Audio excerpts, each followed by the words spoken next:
Hi friends, in this video, we learn how to create a restore point in Windows 11.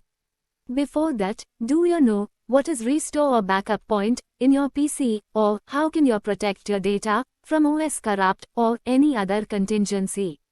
Then, System Restore is a feature designed to create a snapshot of the current working state and save it as a restore point. If critical problem occurs, you can use a restore point to revert your computer to an earlier point to resolve the issue without losing your files.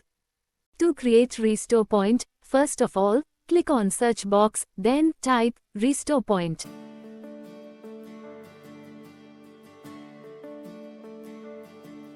Now, click on restore point.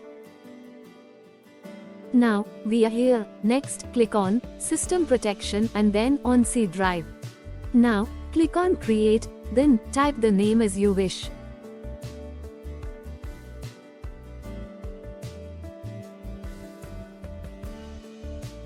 Now, click on Create.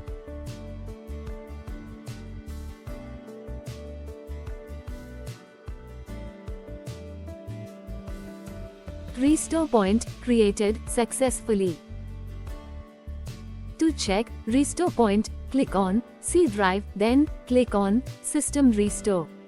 Then click on Next. Now you can see our created restore point.